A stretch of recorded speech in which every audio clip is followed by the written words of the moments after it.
But now to the secret compound that's been labelled degrading and inhumane, with allegations of men, women and children being kept virtual prisoners, working full-time and living in appalling conditions. And the incredible thing is, it's right in the middle of a suburban neighbourhood. Here's Brian Seymour with this world-exclusive report with those who've escaped and are now speaking out.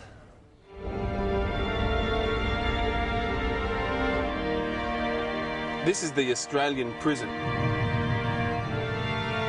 Right there, you're telling me kids, adults, foreign nationals are kept there, basically held prisoner, right here in the heart of Sydney, pretty much.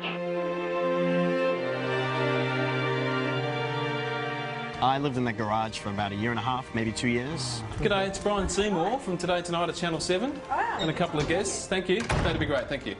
Shane's story is one of shocking abuse, child abuse. It's one of a child being enslaved. There it is, hiding in plain sight, a compound in the middle of suburbia, a place where children and adults are sent to be punished and corrected in awful ways. Shane Kelsey is 21 years old. Until just over a year ago, he had never used the internet, watched television, or followed the media. You're not allowed to read any books other than Scientology books. You can't read newspaper, no radio, no movies, nothing.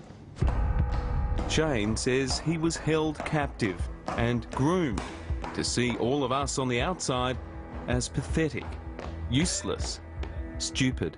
So I lived in a garage until they got flooded by a storm, and my mum got really pissed off and said, "What the hell?" And so I got moved into a closet. It is a closet under the stairs, maybe 2 meters long and 1 meter wide.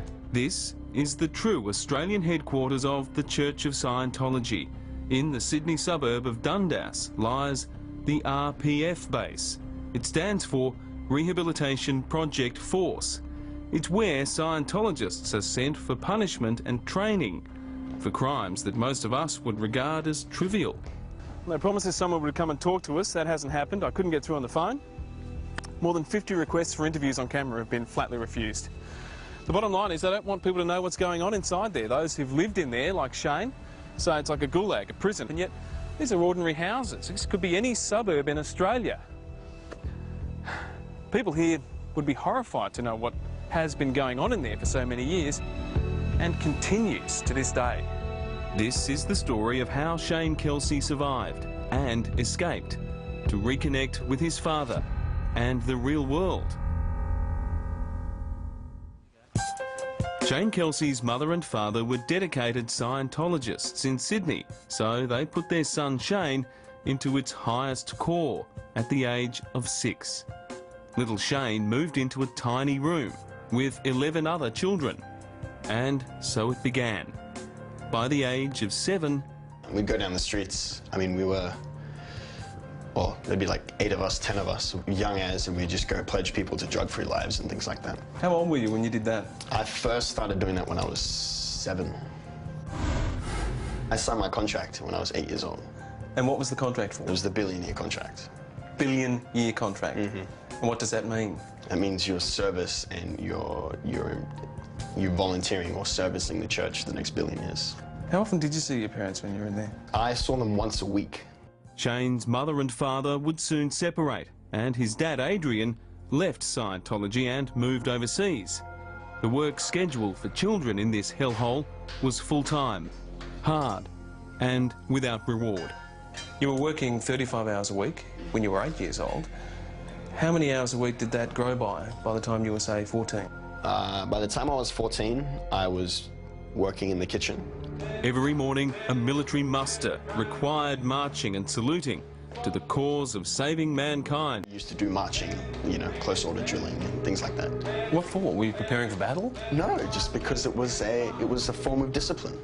They wore all black uniforms, required to run always, never walk.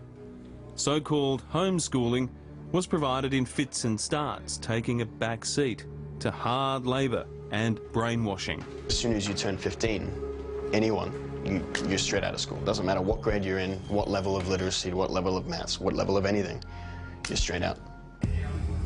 The mess hall served food priced at 30 cents per meal, mostly beans and rice. Those who dared question the brutality of this place were dealt with swiftly and severely. They used to live under our squash courts. It's mud, it's just a dirt floor. We put people in there and they live in there. By the age of 15, Shane was living a nightmare even he now struggles to believe. As soon as I turned 15, I was doing 7 days a week, 14-hour days. See, that's 100 hours a week. Yeah. In a commercial kitchen, Shane and other children slaved away, cooking meals all day, every day, studying and snatching what little sleep they could. We'd get anywhere between $4 pay to $35. $35 a day? A week. That's completely unacceptable. But there's no law in New South Wales that makes it illegal to work a child for those hours. Now, that's extraordinary, but that's the case. Among those who needed to be fed was billionaire James Packer. For several years, beginning in 2002, Packer came to the Church of Scientology early in the mornings to receive auditing and instruction. How much did you get paid for cooking meals for James Packer? I didn't get paid anything extra. There was no bonus or anything. It was just a meal you cooked. There's no suggestion Mr. Packer had any idea who was preparing his meals or their work conditions. What did you cook for him, do you remember? Oh, just like steak and chips or a nice salad or omelettes, those kinds of things. It had to be nice, like it wouldn't just be sloppy. It had to be nice. Mr. Packer left Scientology around 2008. It would be more than 2 years later until Shane made his break for freedom. In late 2010, Adrian Kelsey decided to rescue his son. He invited us to document the attempt. He informed police of his plans to go to the compound and demand his son's release. He had protest signs ready if they refused to let him come out. Then, this. The moment father and son see each other for the first time in 4 years. Shane and Adrian were followed by Scientology enforcers, so Shane reluctantly returned to the compound to avoid trouble. Just 1 week later, he was sent to work near the compound's boundary, and he made a break for it. Scientology can't mess with family. It's taken Shane 14 months to shake off Scientology, to discover the truth, learn about the real world, and tell his story. One thing that would be good if they actually just stood up and said, sorry, it wasn't right, and we're going to change it. But that is not going to happen. This is Peter O'Brien. She lived at the RPF base between 1997 and 2000. She confirms Shane's account of the appalling conditions. You do 2 hours of work, then you go and study for 2.5 hours. In the RPF it was 5 hours. And then you go to work, again, hard labour, picking with a rock pick, chipping away at rocks to lay a road. Now a successful architectural designer, Peter believes Scientology has nothing of value to offer the community. Closed down, door shut, and all the staff members going back to their families and living their lives. This is degrading and inhumane treatment. Lawyer Gronier O'Donovan is based in Perth and has devoted her time and expertise to helping survivors of the cult seeking justice. She has also campaigned with members of Anonymous, an internet-based group that has raised awareness about Scientology.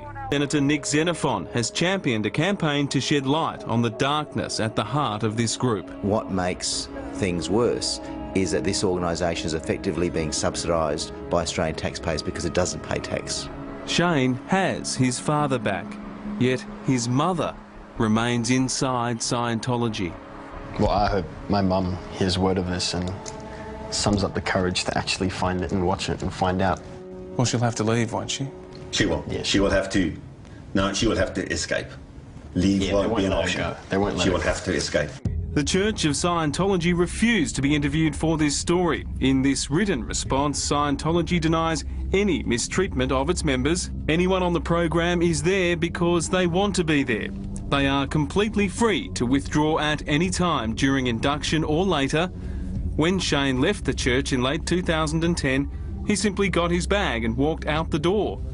It is very sad that Shane has changed his story.